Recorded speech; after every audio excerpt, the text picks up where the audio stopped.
Hi, everybody. Welcome back to Old Time Rock and Roll. I'm your host, David Tear, where I've been featuring my personal top 3,000 songs of the rock era from 1954 to 1999.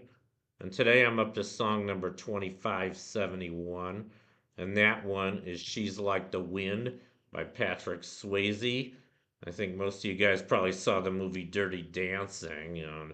He featured that song in this movie. As far as I know, this is the only top 40 hit he ever had. I don't think he's a very good singer, but he did sing this song in the movie. It was the next to last song, new song featured in the movie. It was actually the next to last song if you don't include the Kellerman's theme that the whole staff was singing. They followed that up with "I've Had the Time of My Life," a big number one song for Jennifer Warnes and Bill Medley, formerly the Righteous Brothers. That one is coming up much later on my list. As are several other songs from this movie. But anyway, here's the movie poster for here's the soundtrack for Dirty Dancing. There were several songs featured on the soundtrack. Not all the songs that were in the movie were on the soundtrack. I think only 12 out of 21. But the soundtrack featured all the new songs, including this one, She's Like the Wind, as well as Hungry Eyes by Eric Carmen and I think it was Yes by Mary Clayton and I've Had the Time of My Life by the one I mentioned by Jennifer Warnes and Bill Medley. And a lot of oldies from the early 60s, which I think are part of what made the movie really great. Songs like Be My Baby and Do You Love Me and I can't remember, Hey Baby, I think. A few other good ones. Love is Strange. There were just dozens of really good songs from the 60s in this movie. That's part of what made it great.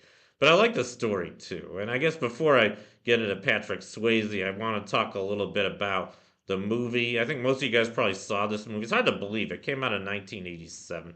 Here's the movie poster. It's almost 40 years old. I can't even believe this. 38 years ago this movie came out.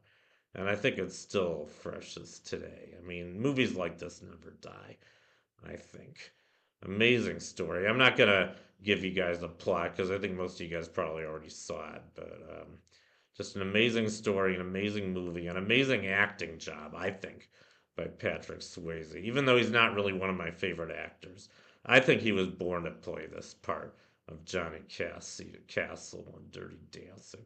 Kind of like how Sylvester Stallone was born to play Rocky in all the Rocky movies. I mean, kind of a similar type of actor, I'd say. I don't know how smart Patrick Swayze is in real life. He doesn't seem very smart in the movies I've seen him in. I guess smarter than Sylvester Stallone, but that's not saying a whole lot. Um, you know, anyway, I've probably said enough about Dirty Dance. I mean, I just want to mention a couple more things. Some classic lines in this movie. Uh, the best one, I think the best line in this whole movie, nobody puts my baby in the corner. I mean, that's just a classic. He gets up and dances with her, and he has to disrupt the whole Kellerman's resort in order to do it. And forego his summer bonus. You know, but he does it just for his appreciation for Jennifer Grey in the movie. I forget her name. Oh yeah, Baby Houseman, or Frances was her real name. Everybody called her baby, but another thing, he was really respectful when he brings her out to dance with her. He introduces her by her real name, even though everybody else called her baby the whole movie, including her own family. But excellent movie, and it's one you just never get tired of. I am a big movie buff, and this is one of my favorites. And now I'm going to talk about Patrick Swayze. And like I said, I don't know any other hits he had besides "She's Like the Wind." I know that he was featured on other movie soundtracks. Because I guess there were other movies that had music in them, and I probably did sing in a few other movies, although I don't know what songs he sang.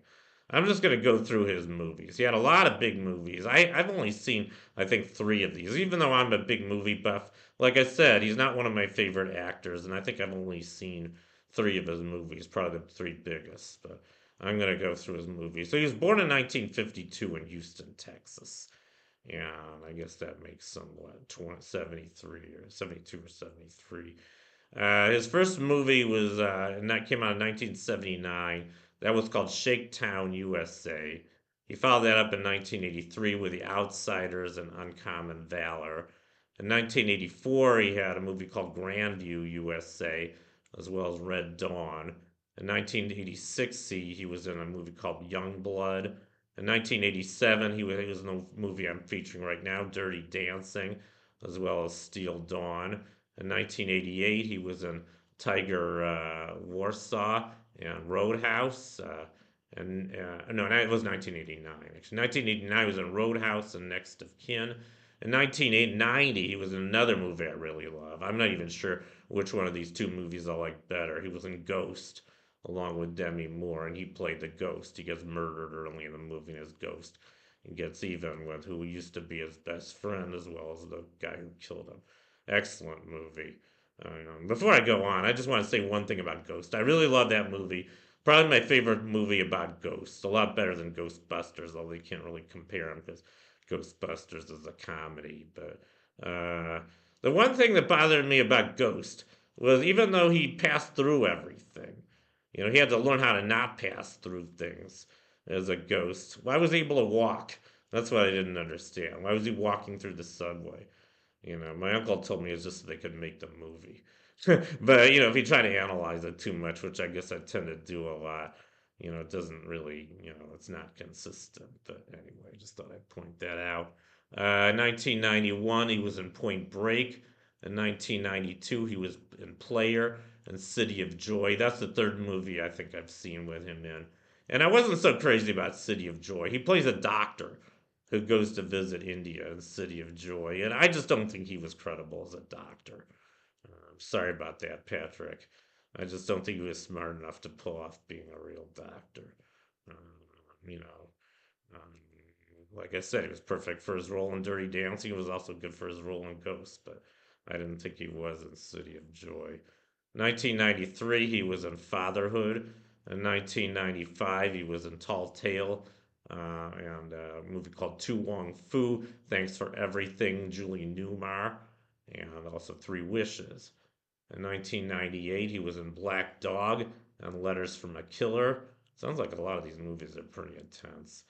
And then he was still in several others in this millennium. In 2000, he was in Forever Lulu. In 2001, he was in Green Dragon and Donnie Darko. Actually, that is a fourth movie I've seen. I don't remember him specifically in this movie. Maybe he was a kid's dad. I don't even know who he played in that movie. I guess I have to watch it again. Donnie Darko is not a bad movie. It's very strange, but I like it. It's a strange sci-fi movie, but it's not bad. I probably should watch it again. And it involves a little teenage romance too. Uh, what else? 2002, he was in Waking Up in Reno. In 2003, he was in One Last Dance and 11:14. In 2004, he was in a sequel to Dirty Dancing called Dirty Dancing Havana Nights. I don't think I've seen that one, but I've heard it's really good, so maybe I should watch that one too. Although I can't imagine I'm comparing to the original Dirty Dancing. And I take it he goes to Havana in Cuba. So maybe I should watch it. Then there's also George and the Dragon. In 2005, he was in Keeping Mum. In 2006, he was in The Fox and the Hound 2. I don't know what happened to Fox and the Hound 1. I guess he wasn't in that one. 2007, he was in Christmas in Wonderland. In 2008, he was in Jump. And finally, in 2009, he was in Powder Blue. So those were all the movies he was in. A lot of movies. I guess he's been a really, really popular actor, probably mostly because of his performance in Dirty Dancing and Ghost. But not a bad actor. Not one of my favorites, but probably the biggest reason he was so famous is because he was a very handsome young man. I know a lot of women were just head over heels for him. And maybe if I was a woman, I'd be too. I don't know. Although I tend to go more for intelligence than physical appearance. Even with women as a man. But anyway, that concludes my feature on "She's Like the Wind" by Patrick Swayze. Thank you for watching. Here's a little scene from the movie. This is a scene where I guess the shoemakers, they turned out to be the old thieves who stole as much as they could from Kellerman's, where they were kind of just imposing as nice old, you know, just acting like nice old people. And Patrick Swayze and Jennifer Grey are greeting them after they finish their performance. Anyway, thank you for watching. You guys rock, and I'll see you next time.